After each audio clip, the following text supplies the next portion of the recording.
साथियों नमस्कार। आज हम बात करेंगे पॉजिटिव एटीट्यूड के बारे में। पॉजिटिव एटीट्यूड और अच्छे कर्म। अच्छे कर्म, जीवन में जो अच्छे कर्म होते हैं वो आपको बहुत ऊंचाई तक ले जाते हैं, ये तो सत्य है।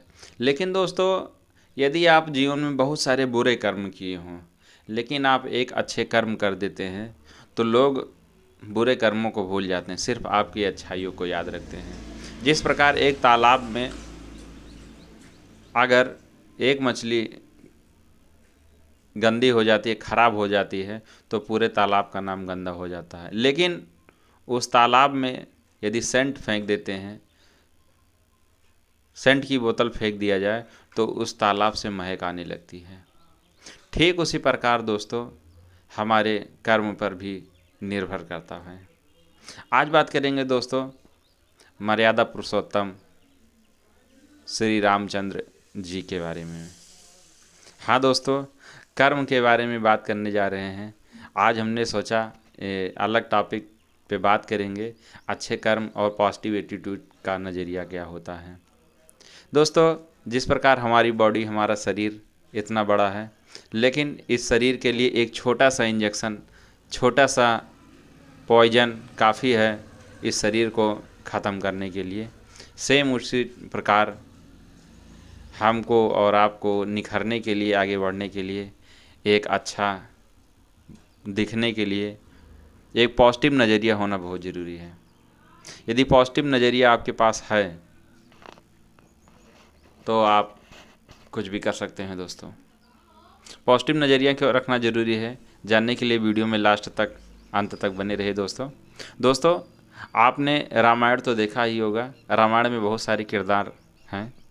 उस किरदार में आपने देखा होगा रावण एक किरदार, महत्वपूर्ण किरदार भूमिका निभाया है।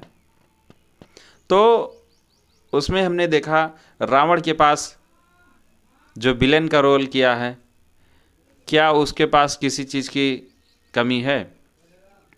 उसमें किसी भी चीज़ की कमी नहीं थी। दोस्तों, कहते हैं जब रावण इतना धनवान सा सारी चीज़ थी तो सरस्वती जी भी उसकी वाणी पर विराजमान हो गई थी। मतलब उसके पास अथाह ज्ञान का सागर, ज्ञान भी हो गया था। लेकिन दोस्तों, धन दौलत और ज्ञान हो जाने से कुछ नहीं होता। दोस्तों, उसके साथ में उसके अंदर एक कमी भी आ गई। वो कमी क्या थी दोस्तों? एटीट्यूड, घमंड। तो ये जो घमंड है, ये एटीट्यूड है, वो पॉजिटिव ना हो करके निगेटिव वे में हो गया। उसको अपने ऊपर घमंड हो गया, एटीट्यूड हो गया कि मुझसे बढ़कर अब कोई नहीं है। तो वो क्या करता था? अपनी मनमानी करने लगा और अपनी मनमानी करने की वजह से ही उसका विनाश हो गया। दोस्तों, तो इसीलिए कहते हैं कि इंसान को कभी अपने किसी भी चीज़ पे घमंड नहीं करना चाहिए, क्योंकि घमंड करने से दोस्तों आप कुछ नहीं कर सकते हैं। आपको किसी से कुछ प्राप्त करना है तो एटीट्यूड में, घमंड में कभी भी नहीं ले सकते हैं, कभी भी नहीं प्राप्त कर सकते हैं।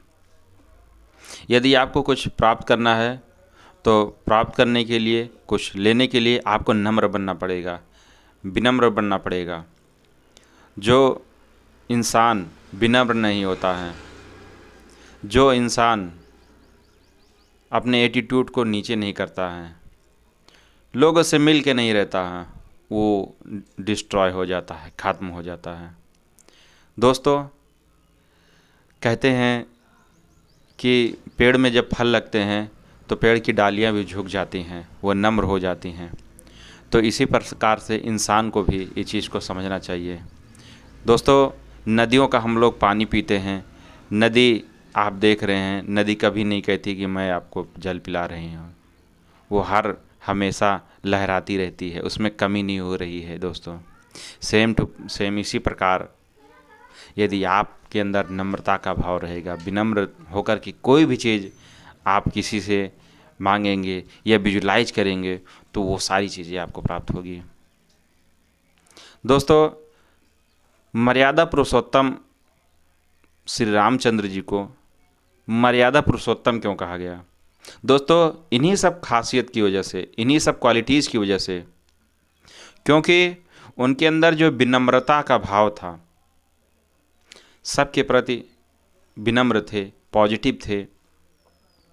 दोस्तों अगर वो ये सोच लेते कि मैं अयोध्या का राजा हूँ, और अयोध्या का राजा हूँ और मैं सेवरी के जूठे बेर को खा रहा हूँ, मुझे नहीं खाना चाहिए, अगर वो ऐसा एटीट्यूड करते तो क्या आज वो जाने जाते, उनका नाम होता? नहीं। दोस्तों आपने देखा होगा रावण के भाई विभीषण को भी उन्होंने अपने पास शरण दी। रावण ने उनको लंका से निकाल दिया, लेकिन श्री रामचंद्र जी ने उनको शरण दिया। दोस्तों उनको जो शरण दिया तो उन्होंने विनम्रता का भाव रखा, इसीलिए उनकी ताकत उस जंगल में भी दिन प्रतिदिन बढ़ती गई।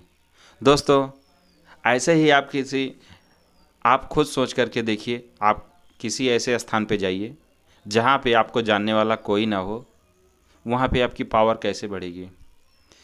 वहाँ पे आपकी पावर ईमानदारी, वफादारी और समझदारी के साथ रहने से बनेगी। दोस्तों जिसके पास कोई नहीं था, जंगल में भी वो महान सेना खड़ी कर दिया। तो ये सारी चीज़ें हमको सीखना चाहिए भगवान श्री रामचंद्र जी से। उनको मर्यादा पुरुषोत्तम इसीलिए कहते हैं दोस्तों। तो वो जो एटीट्यूड है, हम लोगों को भी वो एटीट्यूड लाना है। यही कारण है कि लोग रावण के बुरे कर्मों की वजह से हर साल रावण को जलाते हैं, क्योंकि वो घमंडी था, एटीट्यूड था उसके पास। तो उसके लिए उसको जलाते हैं, उसको जला करके याद करते हैं। और वहीं आप देख रहे होंगे अयोध्या की पावन धरती पर श्री राम जी का भव्य मंदिर बन चुका है। दोस्तों दूर दूर से, पूरे विश्व से दर्शनार्थी यहाँ आते हैं और दर्शन करके जाते हैं। तो आप भी अगर मौका मिले तो दर्शन करने आइए और अयोध्या धाम घूमिए, और ये सब क्वालिटीज़ आप भी अपने अंदर लाइए। और आज की वीडियो कैसी लगी है? अगर अच्छी लगी तो चैनल को सब्सक्राइब करिए, लाइक करिए और अपने दोस्तों के साथ ज़रूर शेयर करिए। दोस्तों धन्यवाद, थैंक यू, जय श्री राम।